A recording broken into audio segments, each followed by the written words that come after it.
What's going on, everybody? Welcome into the Blazers Uprise post-game show here on a Sunday afternoon. An early game for the Blazers. They played like it was an early game for them. They played like they never got out of bed, at least on the defensive end. We'll talk about that for a little bit. This is going to be a short stream.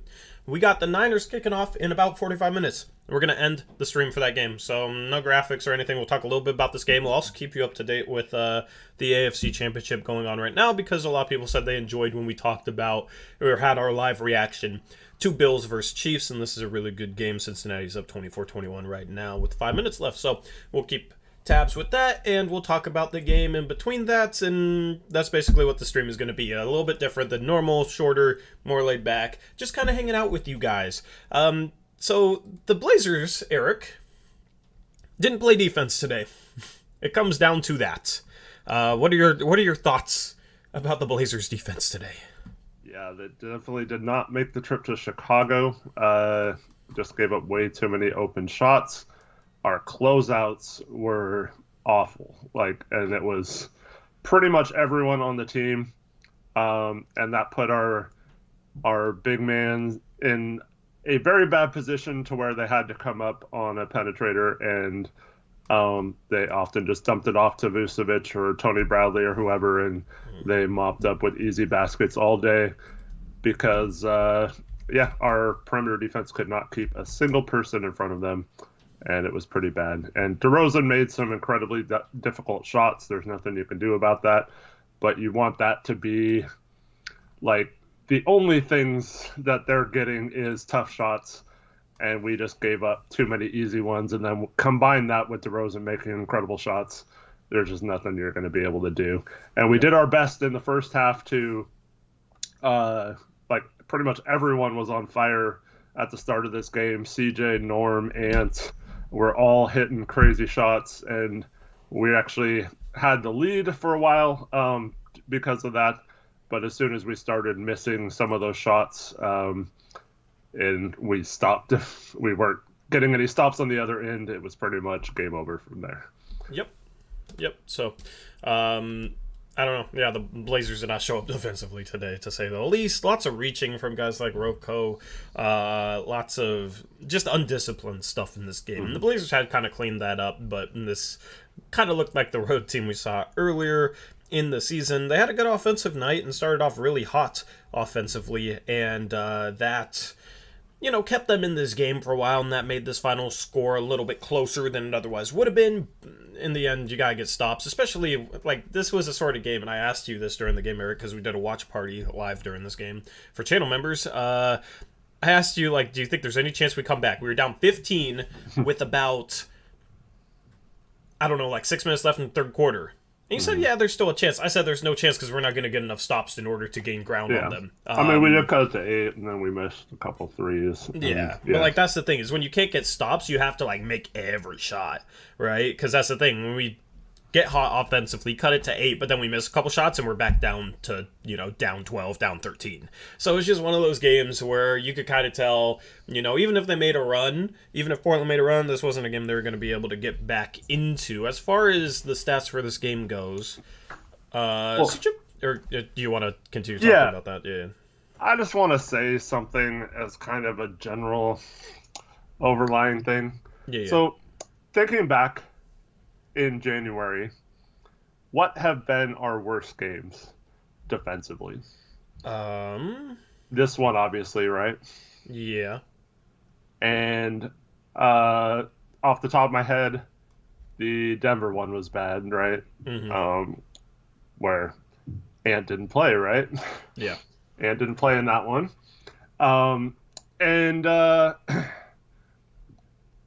But I don't know.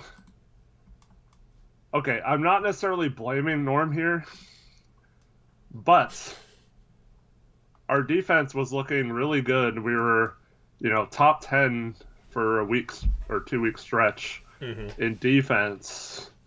Norm comes back, and then all of a sudden we're back to looking like we don't play defense again. And once again, I'm not blaming it on one person because it's multiple people, but I think it just, I don't know, something's just not right when Norm is in the game. I don't know what it is, but like we rely on him to be a kind of shutdown defender, and he's just not.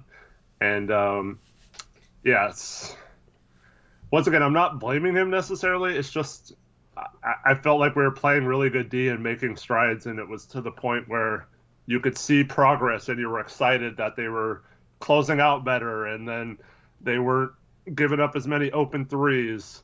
And then all of a sudden, and yeah, Uriel makes a great point. We also lost Nas, who was one of our better defenders, even if he's not a great defender. Ellaby's also not playing, and he brought a lot of energy. Yeah, that's true. So it could be just a coincidence. And like I said, I'm not fully blaming him because it was pretty much all our perimeter defenders today. Yeah. It's part of the reason why I'm not worried about trading veterans for young guys and just letting Ant be the man and take over, because I don't know. I just feel like we can be fine on the defensive end, and that's our problem in our offense. As long as we have Ant and Dame when he comes back, we'll be fine enough to get by. And if we have a better defense, I think we'll be fine. So, yeah, like I understand the coincidences and stuff, and we've had multiple people out. It's tough to tell, but it's just, I don't know. It just, for me, it's like, you know,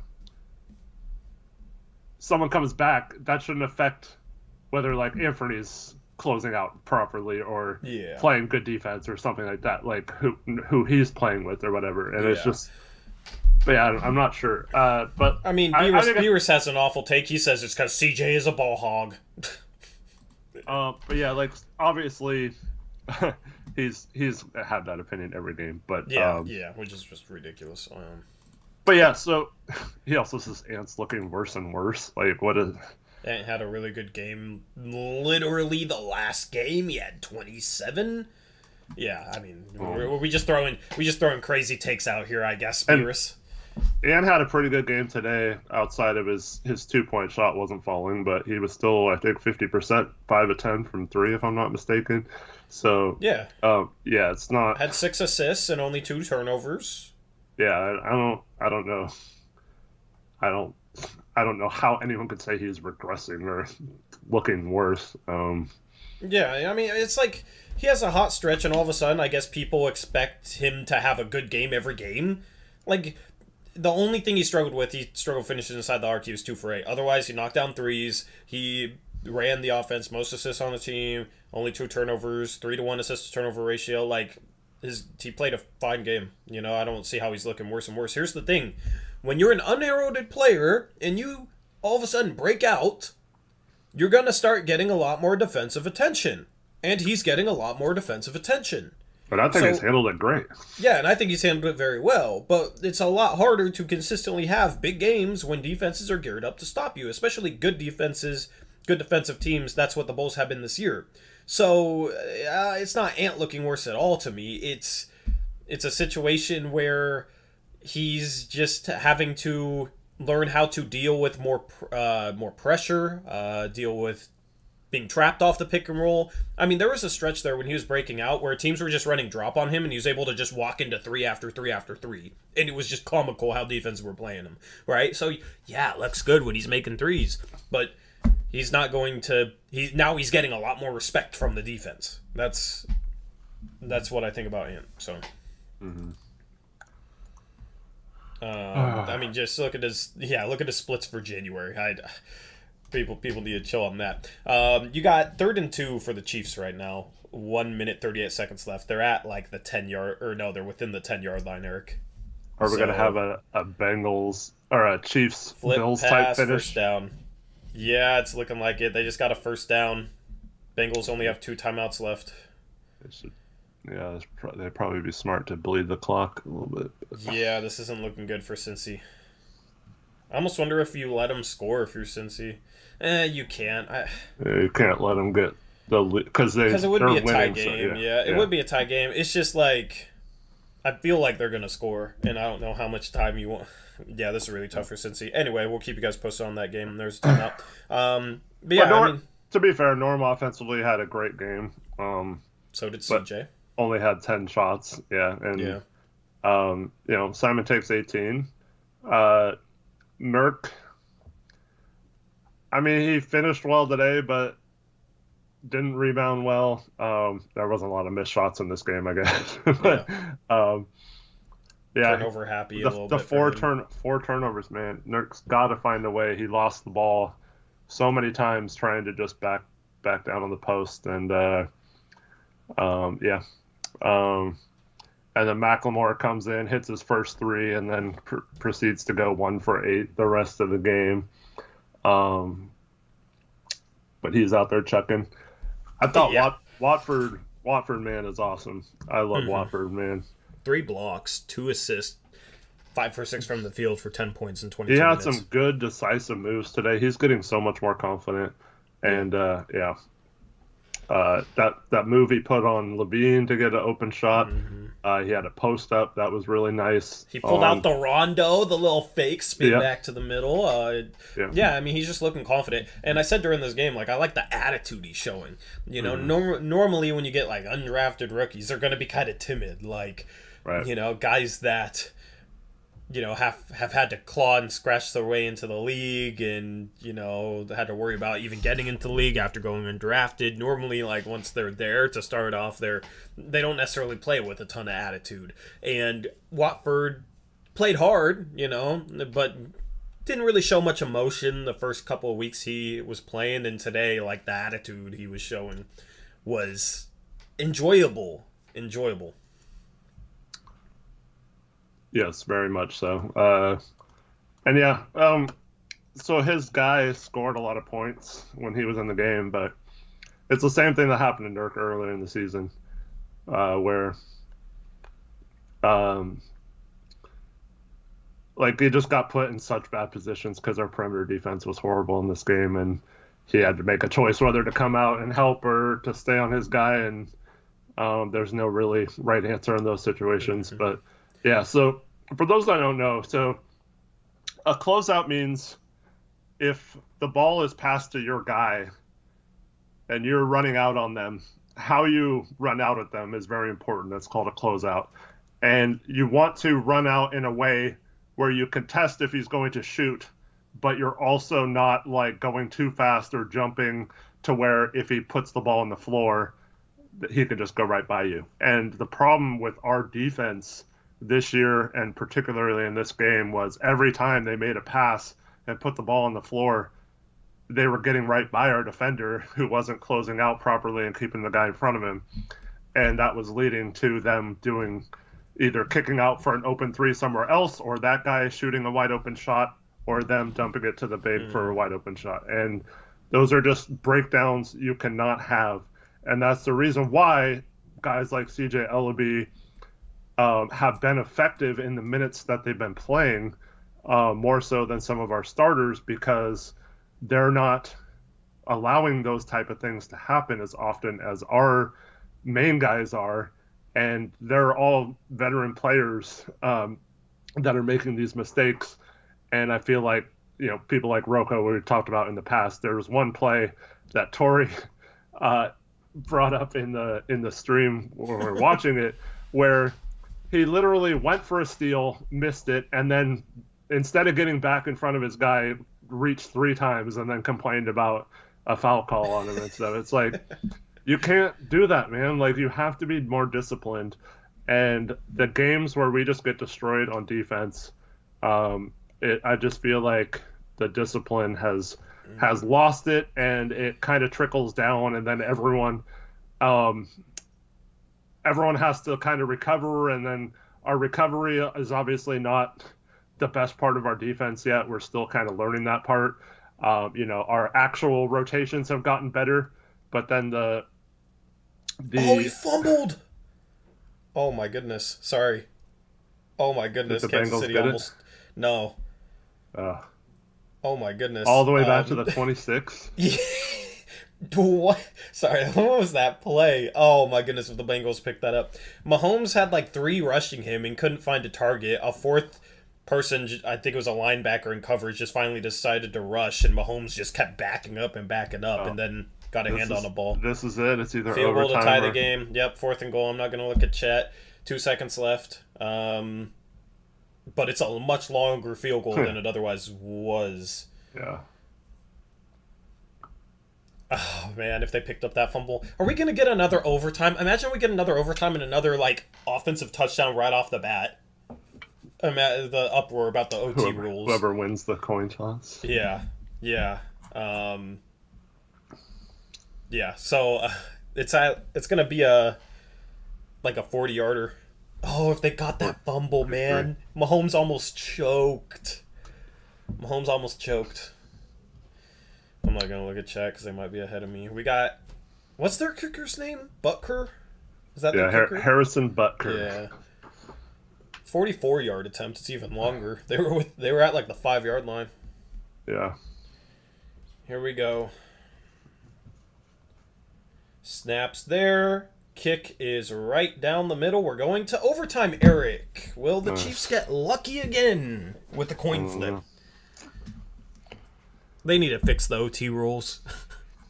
They need to fix the OT rules, man. Sounds like a great game, though. Yeah, unlike another the great Blazer game. Another great game that we can react to live. Yeah, so I'm nervous for this Niner game. Anyway, go ahead. The first quarter of this game, we had some of the best ball movement we had in any quarter this season. Once again, I've been saying that a lot lately. The ball was moving around the perimeter. Even got Nurk an open 3. But yeah, so I didn't think there was any plays in the first quarter where CJ forced it or anything. And then in the second half, the ball movement kind of stopped and stagnated. And I feel like CJ kind of had to. He got hot and he kept making them. I don't know. I don't mind him doing that. So I don't get critiquing if Ant or CJ or Norm was hot in this game. If they want to shoot because they've made 4 shots in a row, that's not bad basketball necessarily if it's working. So yeah, I don't get criticizing that, and I don't think, once again, it was our offense that really let us down in this game, even though we went cold. If we would have gotten some stops and not given up 130 points, we probably could have won this game. But so yeah, I don't think it was ISO ball or anything like that led to this loss today in particular. But Ham said, "Don't tell us what to freaking do. That's a 5-minute timeout. We don't play that." I don't know how many times we have to say we don't play that, and you've been in here numerous times. Don't ever tell us what to do. It's also in between the end of the quarter and overtime. Yeah. What do you want us to do? Do a play-by-play of the commercials? Right now, you got a Honda SUV going through some dirt, and now there's mud splashing. Yeah, there is. Is that what you want? Is that what you want? Visual. Nobody's made a trade since Joe Cronin's become GM outside of Bull Bowl, so relax. Dude hasn't even had a chance yet. Mm-hmm. Chiefs got the ball, Eric. It is ridiculous. Yeah. Gotta stop, I guess. Yeah. Yeah, I mean, sorry, I lost track. I was reading chat and trying to listen to you and watch the game. But yeah, you want to talk about stats? Yeah. Oh no. From the game, or okay, certain players. Once again, Alfred muted for 3. The GM is not going to tell his players that they're trading him. They're not going. That serves no good for them.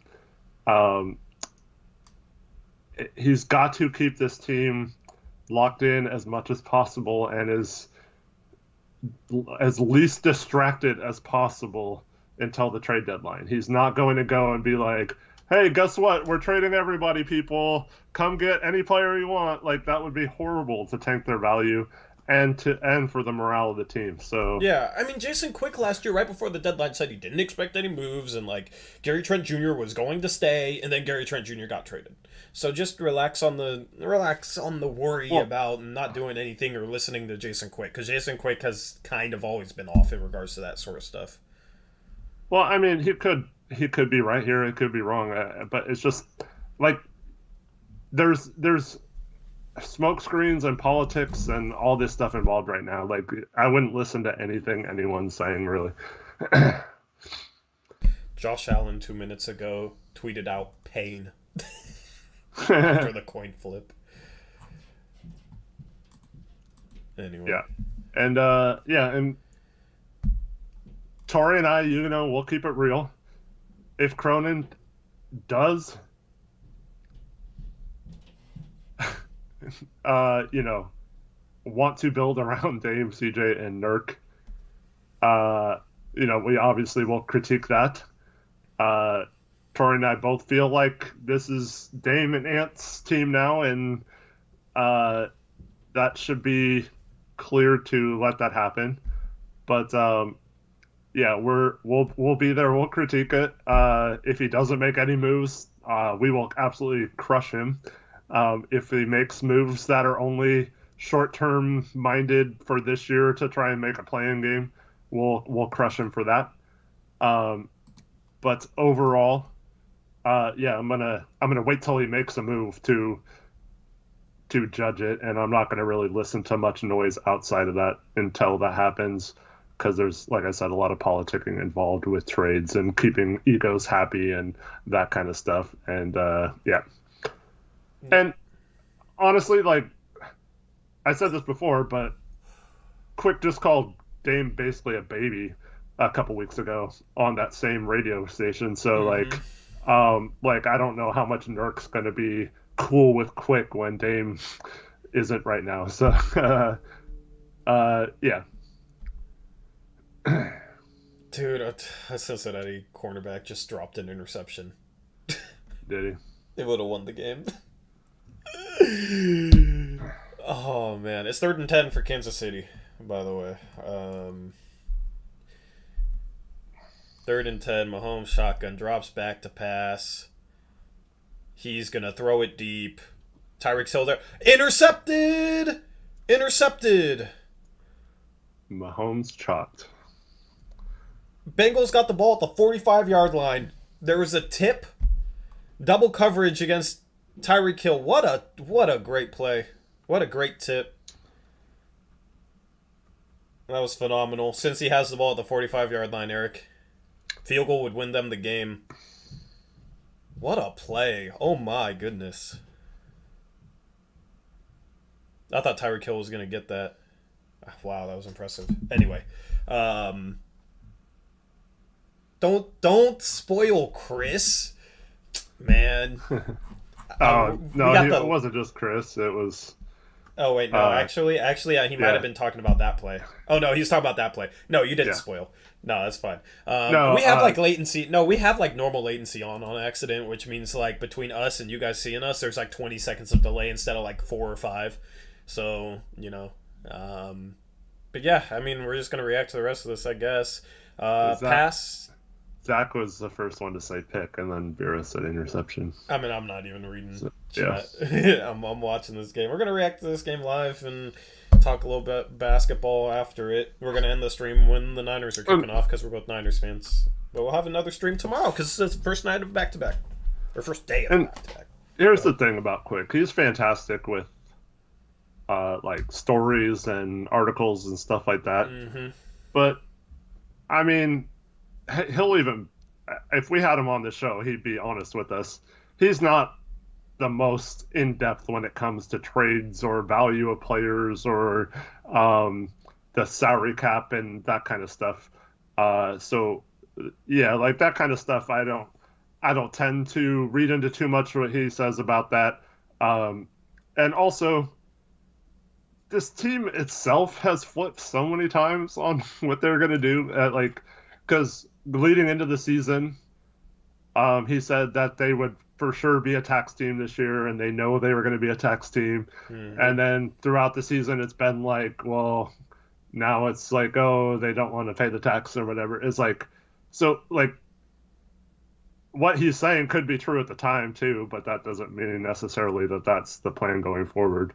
And I'd also like to point out that DeRozan was told he wasn't going to get traded from the Raptors right before he was traded too. Yeah, I mean, it's not the best strategy, but like at the same time, like, I don't know. I mean, he was saying that about someone else. It wasn't like CJ came out and said, I was told I wasn't traded, but yeah. B-risk, Cincinnati getting a field goal wins them the game. Yep. Doesn't matter. A score wins at this point. It is sudden death now. They got one-on-one at the bottom with Jamar Chase. He's not going to go that way. He's going to throw to Higgins. Higgins, what a catch. First down at the 32-yard line, Eric. The Bengals are in a field goal range, and a field goal wins the game. Oh, man. If the Bengals win, I'm gonna be even more upset if the Niners lose. No offense to the Bengals. I mean, they're outplaying the Chiefs. They're a good team. But the Chiefs, I just have never liked them as a matchup for the Niners. Even though the Niners almost beat them a couple years ago in the Super Bowl. So,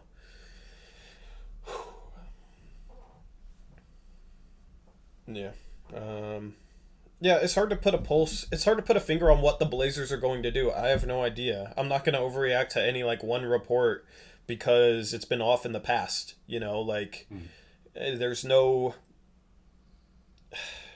It's wait-and-see mode. How many days until the trade deadline? Like, 11? Yeah. Yeah, so we're going to find out sooner or later. I remember when we were saying it's 3 weeks from today. Mm-hmm. And now it's like 1.5 weeks from today. So it's just wait and see. I mean, shoe could drop at any time. Well, in my mind, it's clear. I mean, unless they have some sort of value contracts already prearranged with Robert Covington, which even then I don't know if it's the right thing to keep him going forward. So I would say Robert Covington is pretty much a certain to be traded at bare minimum. And then at bare minimum, I think you have to trade one of Norm or CJ. And because you can't pay Ant what it's going to cost to retain him, plus block his path to playing time, plus have 4 guards on your roster making, $120 million or whatever it's going to be. So, I think at least one of those two between CJ and Norm has to go, and then at least if it were up to me, I'd say both of them have to go. But bare minimum, you have to decide between CJ and Norm if you want to keep one of them. I guess I understand it, but like you have to get rid of one of those two, and you have to get rid of Rocco, and you have to get something for him while you still have a chance to do it. And we need to either pick up some assets that will help us get a player that helps us in the future, or we need to identify that player, just find a young player, whether it's like a Trey Murphy or a Rui Hachimura or whoever out of those trades, and give them the last 30 games of the season to develop into that role of a rotational level forward that could help us moving forward. So, yeah, it's just a case where if we're sitting here in 11 days and we didn't make any moves, and other than maybe we traded like a Ben McLemore for a second-round pick or got some sort of minimum contract player from another team, like the Rodney Hood trade or whatever, but we've kept Norm, CJ, and Rocco on this team. I just don't see how that could be possible as a plan moving forward, and I will be very disappointed that that's what we decided to do. Yep. Bengals are at the 10-yard line. And once again, this is not. It's not like this isn't meant to be like, oh, CJ sucks, I want him off the team, or Norm sucks, I want him off the team. Like, it's just the situation. Like, I want ant to have that role moving forward, and I don't want people to be blocking that. And unfortunately, I mean, those guys, Norm, not quite as much as CJ, but like those guys have had a chance to be in that role. Mm-hmm. I'm ready and excited about something else. So, yep. Shout out to Chris Blandon, $5 dono, says, appreciate you guys and all the smart commentary. Appreciate you, Chris. Thank you for the $5 dono.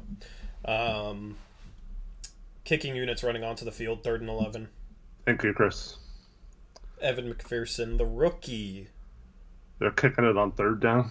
Yeah, like in case the snap goes bad, or makes sense. This is oh man. The Chiefs' last 5 plays on offense: interception, incompletion, sack. Here's the kick. The kick is good. The Cincinnati Bengals are in the Super Bowl. Are you kidding me? Wow. Oh my goodness. Congrats to Cincy, man. Wow.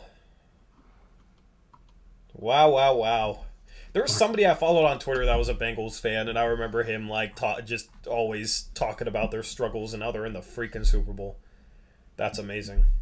See, that's what I like about football. You can go from just not even a playoff team to in the Super Bowl, like that. You never know if it's your year. And in the playoffs, you never know what's going to happen. I mean, Cincinnati beating Kansas City in Kansas City.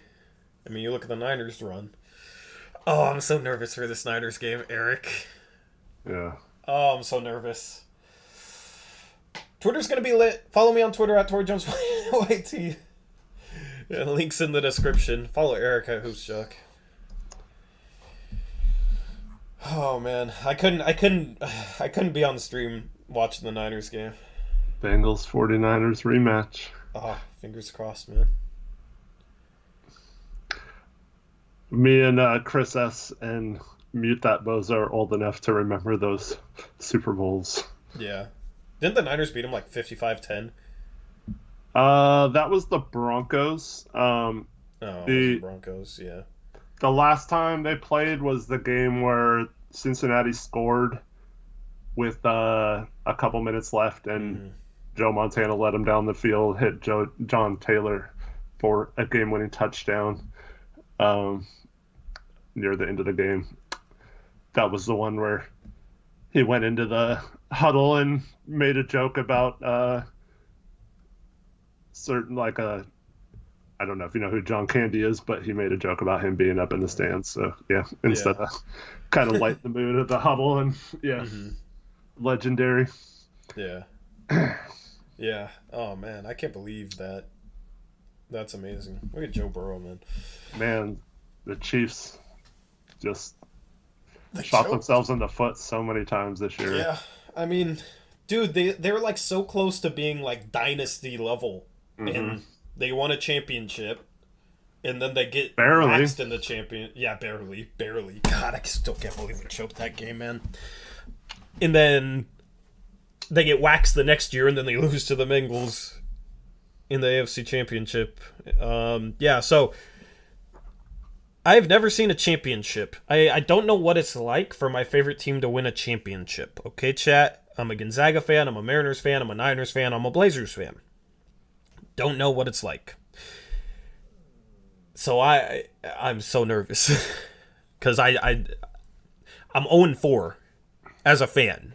In championship games, it was Niners against Ravens, where they almost came back and then lost very close at the end back in 2012. And then it was Gonzaga, North Carolina in 2017. That was a really close game that Gonzaga lost at the end. And then San Francisco, Kansas City, when they choked the 10-point lead in the fourth quarter. And then Gonzaga last year, where they just got absolutely blown out. They start off down 10-0. So, yeah, I'm very nervous for this game because I feel like this is our chance. Yep. I was born 2 years after the Blazers championship, so have not witnessed them. I was alive for the 90s runs that they didn't get it done. I was breaking stuff when we took the fourth quarter lead against the Lakers in 2000. Yeah. Yeah, so I have not witnessed them. That would be by far, I've said this many times on stream, but for those who haven't seen it, outside of my family stuff, like that would be by far the best moment of my life if I got to witness the Blazers win a championship. I know that might sound stupid to some people, but that's just how I feel. I would definitely cry, and yeah, that would be just an amazing feeling. As for the Niners, I was 15 the last time they won a Super Bowl, so unfortunately, haven't had that in my adult life, so it's been a while. And then, my baseball team's the Cincinnati Reds. They won in 1990 and haven't won since, obviously. And then, my college team is the Beavers. They don't have any. I mean, they made a cool run to the Elite Eight last year, but Yeah. outside of that, they don't really have a chance. Had a cool Fiesta Bowl win over the Notre Dame Fighting Irish back in, I think that was January 2001, which was awesome, but that was before like a college football playoff or anything, so unfortunately they didn't have a chance to prove it on the field that year. But that team was awesome. They had like Chad Johnson and TJ Hushmanzada and all that kind of stuff. So, Yeah. but yeah. So yeah, unfortunately, since '94, I haven't been the same with you. Obviously, you were born after '94, so I'm with you since you've been born. I have not witnessed any of my teams win a championship. Yeah. Yeah, that's a long time because apparently I'm 40 years old. So, yeah, it's only been 25 years. What, 1994? 28 years? Yeah, and I'm almost 26. So, yeah. Nervous, fingers crossed. Beerus, Yeah, if you're wrong about the 49ers, never comment about CJ again. I agree. Because the Niners have beaten the Rams 6 times in a row. And I heard Niners don't have a chance against Green Bay last week, and they won. So, never... I hate when people talk about... especially like football playoff games, like this team has no chance of beating this team because every team always has a chance. Every team, like, it's football. Like, you never would have thought Cincinnati could beat Kansas City, especially after they're down 21-3 and they came back and won. So, yeah, I hate when people just talk in like certainties like that. You don't know what's gonna happen. All right, and this is a home game for the Niners. I know it's in LA, but it's a home game for the Niners. Hopefully. Did you see the line of Niners fans? Yeah. Yeah. Chris did mention that the Beavers have had a lot of success in baseball. Yeah, they've won 3 national baseball titles, which has been cool. But yeah, but I mean, college baseball is a little down there on the pantheon of it's like below championship.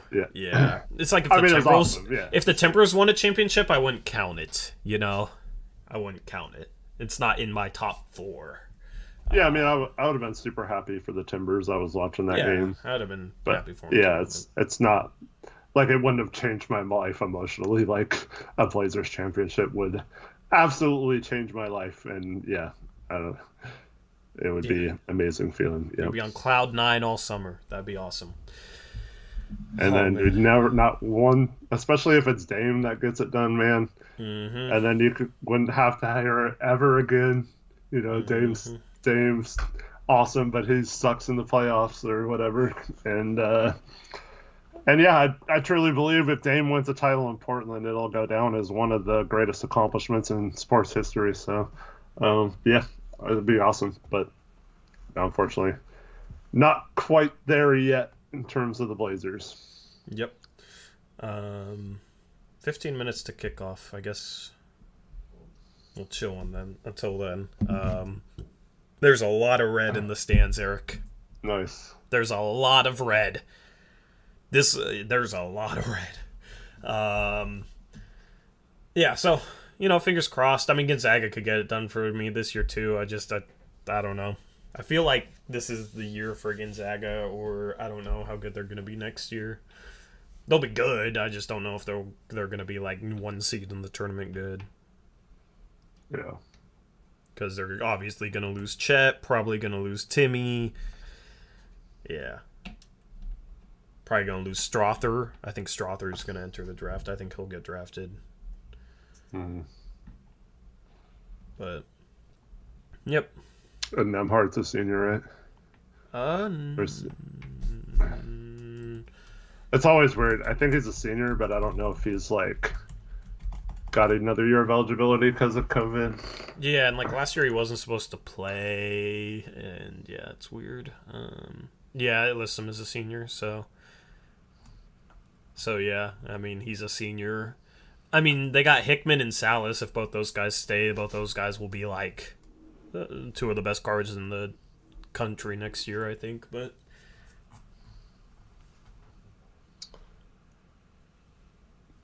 Salas is so weird. what's weird about him? It's just like rare to see a guard not shoot threes, really. Yeah. Like, not, it's not that he's not good at it, he just doesn't shoot it at all. I know he hit one last night, but yeah, it's like he, I think he shoots like less than one a game or whatever. It's just so weird for a guard in today's game to not ever shoot them. Yeah, I mean, like he projects like athletic, but he's pretty defender, good, like around, yeah, like everything else you about know, his can game. slash. But I don't like. I think next year he'll be able to.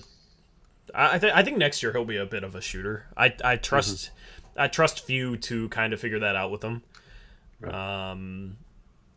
But yeah, I mean we need him to stay. He was like a borderline top 10 prospect too, and it's like he comes here and just comes off the bench and doesn't play a lot. So anyway. Visual, the trade deadline for the NBA is in 11 days on February 10th. So after that day, there is no more trades allowed for the rest of the season until after you are eliminated from either the playoffs or the regular season. Then you can start trading again with the other teams that have been eliminated. So you can start trading again after that. But yeah, obviously players like Robert Covington and Yusuf Nurkic, who are free agents, could not be traded after 11 days. So if we're going to get anything for them, it would have to be in those 11 days. Mm-hmm. Yep. I gotta go check on something. I'll be back. Okay. I'll try and put a... No, nope, that's my solo cam. Your solo cam's not working. Let me... Skype. 2 hours of game time away from a Super Bowl? You mean 60 minutes? Yeah. 1 hour? Anyway, I'll be back. Okay, Tori.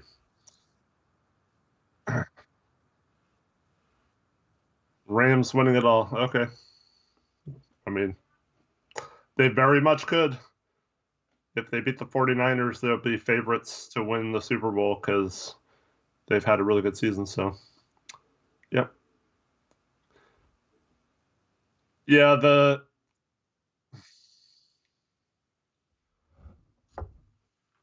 that's why the deadline's such an important day. It kind of forces people to make the trades. Tori should have muted his mic. Shame. I can't believe he didn't mute. All right. He should have muted. I could hear all that. No, I muted. I muted. Well, we just had. Maybe I could just hear. Yeah. You could hear it, but chat can't hear it. Well, you could mute Skype. I mean, yeah. I don't care. I didn't know. I know, just kidding. But yeah, so for those that don't know, anytime a trade happens, we'll of course go live as soon as possible to break down the move and what we think of it and all that kind of stuff. And on trade deadline day, February 10th, so not this Thursday, but the following Thursday, we will be live from early in the morning through the trade deadline and a little bit afterwards, discussing every trade that happens, why certain teams make certain moves, and of course, we'll go in depth on any Blazer moves. So we got you covered to talk about all those kind of things.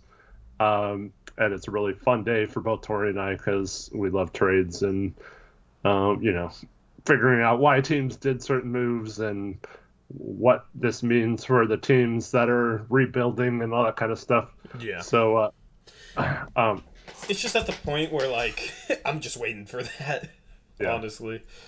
Yep. Like... you can still make roster moves after that. So there's the buyout market still, so teams can get bought out. So I think it's March 1st is the deadline. If a team hasn't waived a player, then they'd be ineligible for the postseason. If you haven't signed that person or he hasn't been released by March 1st, unless it's someone who hasn't played in the NBA this season. So, we are in a situation where we could still make like minor moves after the deadline, but I mean we're in a situation this year where that's not really going to help us. So we need to make some more drastic type moves between now and February 10th. Yep. And we've talked about it for months. So hopefully you guys have a feel for what's coming up or kind of understand when things go down, maybe what the angle is on it. Maybe it's something that I've predicted. I don't know. I've come up with numerous trade ideas. I tweet a lot of them out, so follow me on Twitter. Link in description. Follow Eric on Twitter. Twitter's the place to be. Yeah, I can't even focus on on this stream, man. I'm ready. I'm nervous though. So I don't know. What do you think of Kelvin Blevins tonight? Did he shoot a shot? He didn't shoot a shot, did he? No, but he had an assist and 2 turnovers. I mean, hey, that's a pretty good assist to turnover ratio for him. And a +4. Hey, look at him leading the team with a +4. Him and Greg Brown were our leaders. Should have played him all 48 minutes, and that way we would have won by like, I don't know. What's 48 divided by 4? 12. Well, yeah, so then 12 times plus 48? 4. We would have won by 48 if we played them all 48 minutes. Actually, that should have been easy to do because they were +4 in 4 minutes, and 48 minutes it'd obviously be a +48. I'm disappointed in my quick math skills. All right. I didn't know what I said all right like I was going to say something. I don't know what I'm going to say, man. AJ, I'd rather just do it now because we don't know even if they fail at trading Harden if they'd still want CJ or not. So I would just, sure, go to Philadelphia and say, hey, we are about to trade CJ to this team. Are you sure? And if they still say, we don't want CJ, okay, and then, yeah, I'd say you take care of it now. But, I could see the reasoning behind waiting to make that move. I just wouldn't make your plans based on anything around what Daryl Morey thinks or is going to do, because that guy is not the genius that some people think he is. Mm-hmm. Yep. No, we're not going to do a post-game show, Apple, but...